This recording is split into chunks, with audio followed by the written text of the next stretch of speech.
All right, welcome back to the channel. So Teofimo Lopez and Luke Campbell take big shots at Devin Haney and basically call a dude a paper champ.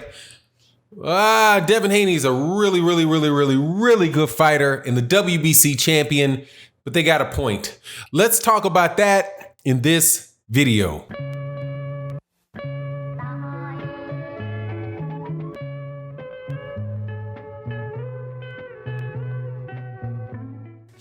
All right, welcome back. So, one of the things that have happened in boxing lately, one of the few things that have actually of substance that have happened in boxing recently revolve around the future great fighter, the currently extremely talented, now once again WBC champion Devin Haney.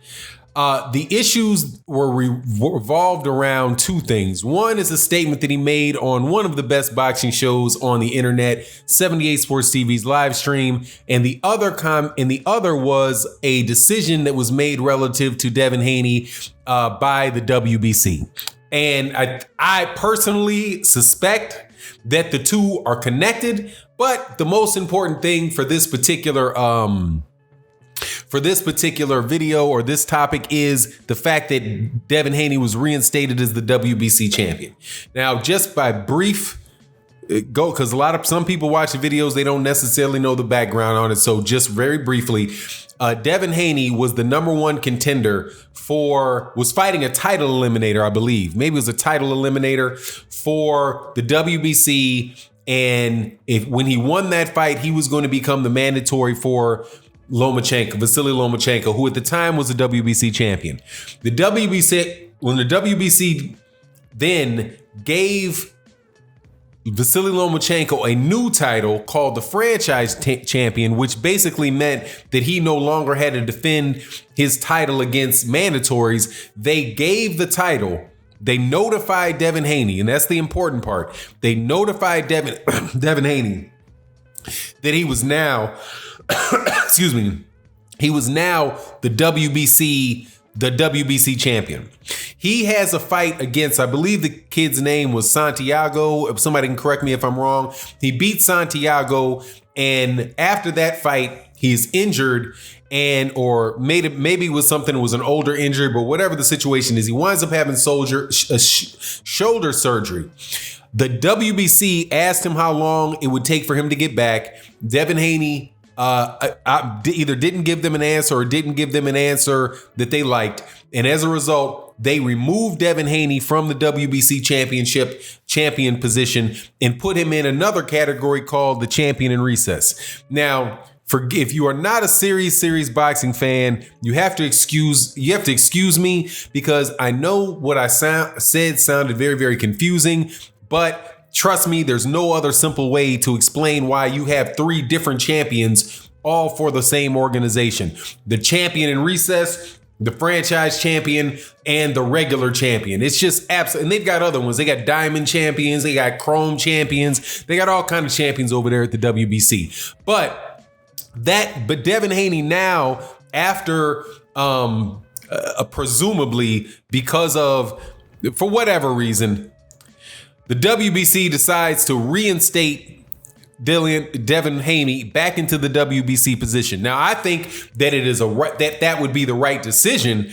because of the fact that first of all, his injury, his timeout wasn't going to be as nearly severe or as long as some of the other champions that the WBC let have let keep their belts while they were injured and go, whole years, in some cases, almost 2 years without ever defending their belt. So it made sense to me that, especially since, this whole COVID thing is going on, and there's not going to be boxing for a while, to reinstate him. So he gets reinstated. If you look at that particular decision, I don't have an issue with it, but what, Teofimo Lopez says and what Luke Campbell says, man, are harsh criticisms, man, that I don't really even think should be levied on Devin Haney. I think these are indictments of the WBC, but nonetheless, what they're saying, really does have validity to it, man.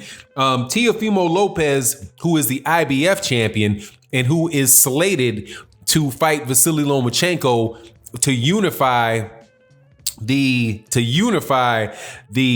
WBA, the WBO, and the IBF belts, right? What he said about Devin Haney is that Devin Haney isn't, he said that he's not a real, basically said he's not a real champion, basically called him what many people refer to as a paper champion, saying that he hasn't fought anybody, that he hasn't fought any top contenders. He hasn't beaten anybody, he didn't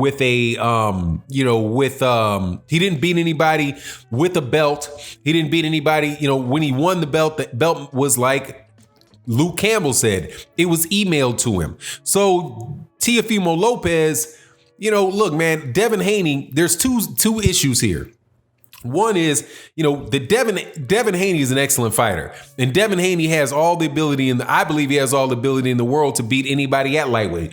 Lomachenko, Teofimo Lopez, Luke Campbell, Javier Fortuna. Who are the other top guys up there? Well, Javier Fortuna is in a funny position, man, actually, but because he was supposed to fight Devin Haney for a championship shot, but all of a sudden he's out of his championship fight and forced to fight Luke Campbell. But that's a whole nother subject altogether with the WBC and these terrible decisions these dudes make, man.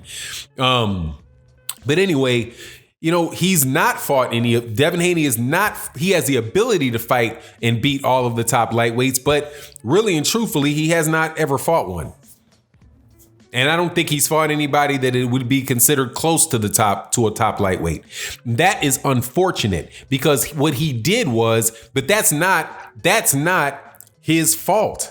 That is the fault of the WBC, not of Devin Haney. So when I say this that Teofimo Lopez has a point and that Luke Campbell have a point in what they say, I don't think that their criticisms can be pointed at Devin Haney because Devin Haney didn't do anything but what Devin Haney was supposed to do. Devin Haney fought his way into position to fight for a championship, The same way, might I add, that Teofimo Lopez did. Teofimo Lopez hadn't fought any world, top level killer competition until he fought for the IBF title. He had just had a problem fighting this guy, I can't remember what his name, tall Japanese fighter that he went the distance with. But then because he's with Top Rank and Richard Comey's with Top Rank and the fights are on ESPN, they made the fight. Top Rank made a fight with him and a champion in Teofimo in Richard Comey, and he was successful. That opportunity for Devin Haney was taken away. It was taken away by the WBC because the WBC decided that Vasily Lomachenko was too good to need to have mandatories. That's 100% on the WBC. Now, this restatement of it, putting him back in, I've already done a video about how I think that's, it's the right decision, but I have just this real belief, dude, that they did the right thing for the wrong reason. And that really because Devin Haney had used a phrase that some people feigned offense of, and I mean feigned it, because I've not heard anybody actually say that they were, oh my God, I'm so offended by what he said. Man, get out of here, man. Wasn't nobody offended by that stuff. It was just an opportunity to pick at the guy and have something to talk about in boxing during a time when there's hiatus. Man, Deontay Wilder said stuff that was much more wild than that.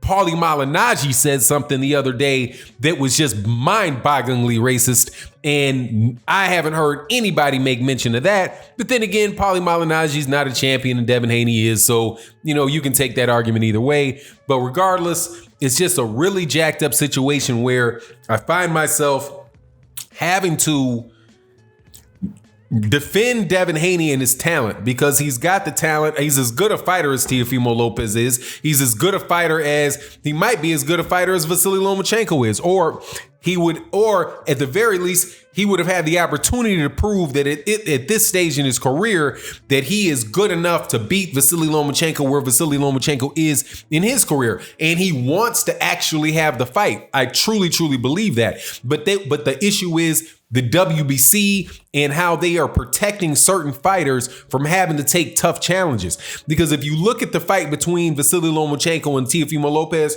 you might reasonably say, Vasily Lomachenko will beat Teofimo Lopez. I mean, between Devin Haney and Vasily Lomachenko, forgive me. You might very well look and say, Vasily Lomachenko can beat Devin Haney. That's not, that's a mismatch or whatever. But really, is any more a mismatch than him and Miguel Mariaga? Is it any more of a mismatch than him and Jason Sosa, or he and Jose Pedraza, or he and Jorge Linares, or him and Anthony Corrala? No. The only difference with Devin Haney was that Devin Haney was his mandatory, and it would not have been a choice for him to pick a guy like that to fight. But if you look at the fight itself and how the styles match up, you realize, dude, that very well could be either, Devin Haney could prove to be a very awkward style for him, and what you call, not necessarily, it's a mandatory, so it's not a cherry pick, but it could just be a mandatory gone wrong, and they decided that no, we can't throw him in that type of situation because Vasily Lomachenko in that type of situation, because we might lose him. And, we don't want to lose him as a champion. So let's just give him some other championship status so we make sure that we won't get any sneak surprises, right? We won't get any surprises where he gets matched up against somebody that might have a good night. We want to make sure that he can keep his WBC belt, his WBC franchise belt, as long as he's beaten just somebody he picks, which is just some garbage. But anyway, I hate to admit it, Luke Campbell and Teofimo have a point, because Devin Haney did not beat anybody to get those championships. I don't think that he should. If I was him, I wouldn't be saying that I'm a two-time champion, because, dude, two-time champions are people that lose. Somebody that wins the fight in the ring against somebody, or a vacant belt. If there's a vacant belt, okay, fight for a vacant belt and you win it. But what the WBC did is they just gave it to him, and they gave it to Jermall Charlo. And those two fighters deserve better than to have that label put on them as an email champion, because the WBC decided to make them that with this chicken shit rule that they gave Canelo Alvarez and Vasily Lomachenko. But anyway, that's my take. You let me know what you think in the comment section. And with that, I'm out. Peace.